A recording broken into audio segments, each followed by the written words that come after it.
I want to go to the stories, multiple stories coming from D.C., Washington, D.C. There are a lot of there's a surprising number of abductions and missing people that occur in the United States in general. In DC, they have an average of about 2,000 people who disappear annually. And last week they had a town hall.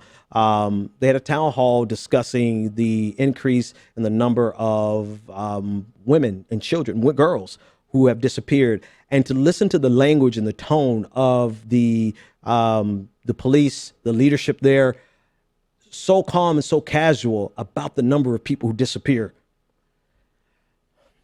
I start with that because I think that might be the problem, right? The problem is that in so many ways, this has become the number of missing people has become baked into our system, and we're not alarmed by it.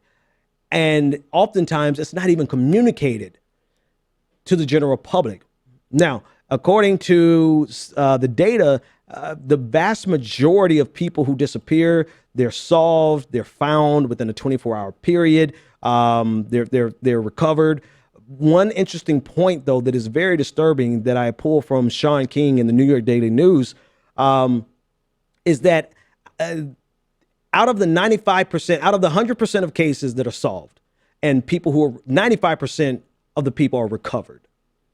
And DC police speak about this and they promote this and they boast about this because that is great, right? 95% of the people who go missing are recovered. But underneath the data is disturbing. The 5% that are not recovered, they are either Black or Latina. I mean, really think about that in terms of the percentage of people in the city that are Black, and percentage of people who in the city who are Latin or Latina. So a couple of names that jump out: Shania Boyd, Sharia Payne. These are just two young Black girls who disappeared and have not been recovered.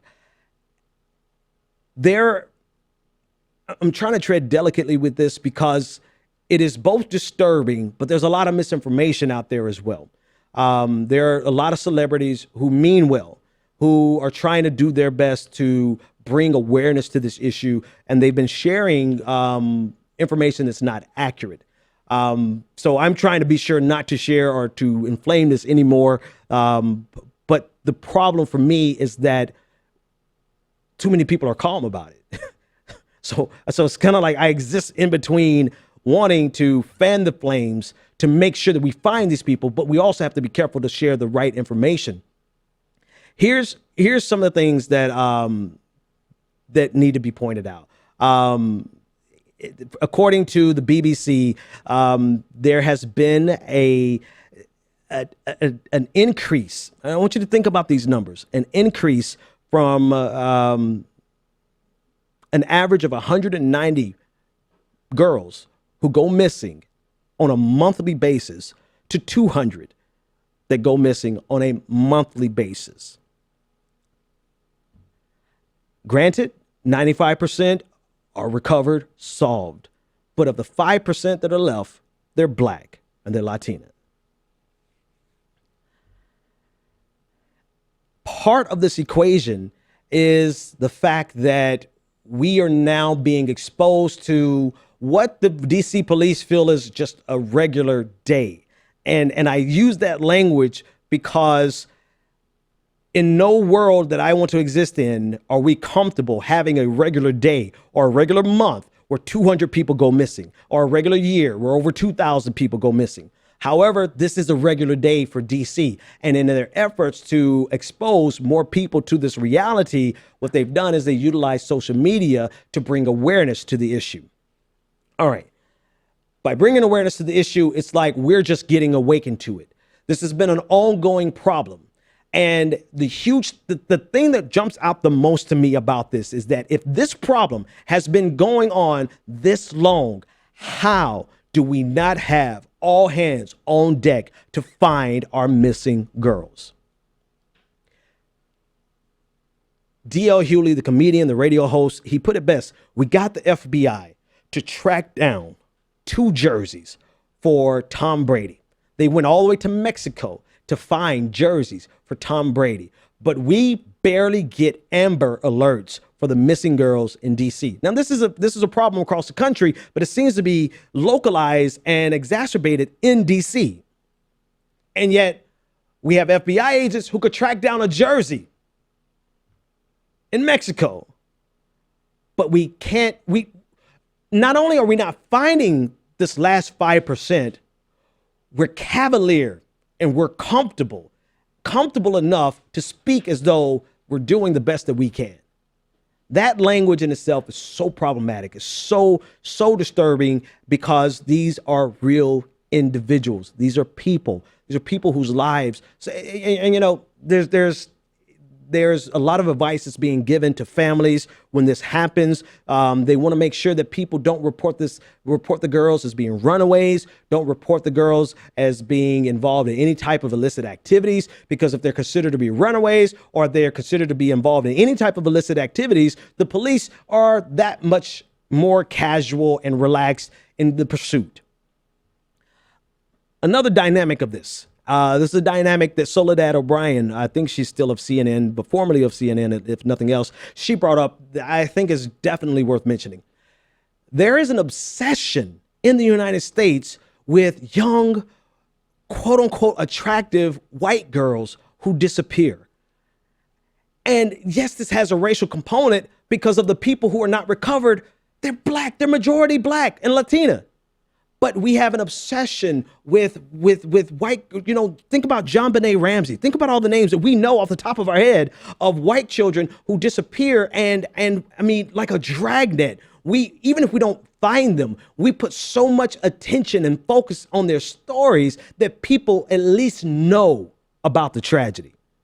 And yet here we are, Washington, D.C., over 2,000 missing every single year. And we're just now getting to a point where we have national coverage about it. Here's the last thing I'm going to say about it, because eventually we'll probably start doing profiles of the individual people missing. But this is something that I have to say because it's I'll say it and then you'll understand. Do not conflate the conspiratorial political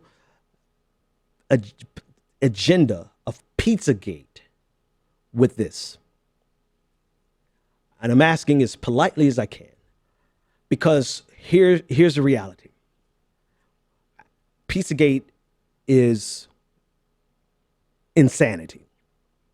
If you believe it and you're mad at me for saying that, you feel free to unsubscribe, leave, do whatever you got to do.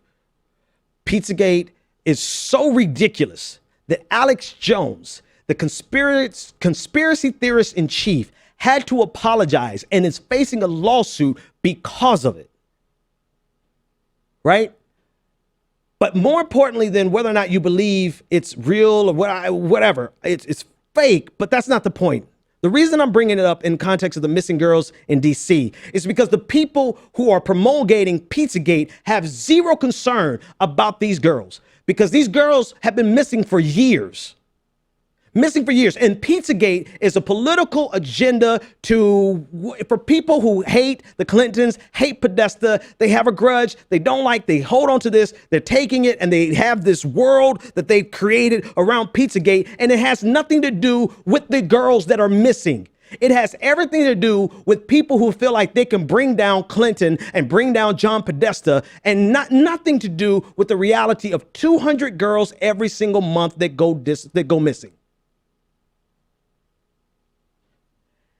And it takes away from the real cases of sex trafficking, human sex slavery, human trafficking. This happens on an ongoing basis. And if your interest in these terrible crimes, just imagine a friend, a child, a loved one, someone you know being kidnapped and enslaved into a sex slave life.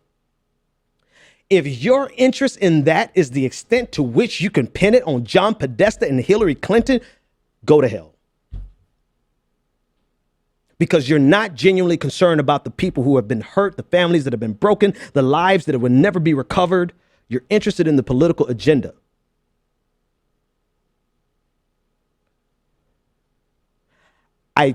I know I have at least 3 more minutes of ranting about this in me, but I can't do it without devolving into just cussing.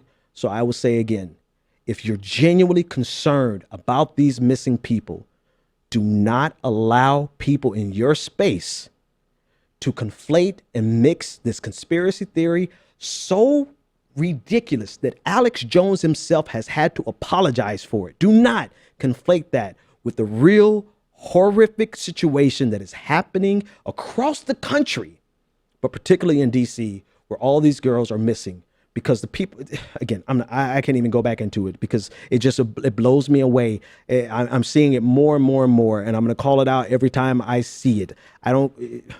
Let's change the subject. Let's change the subject.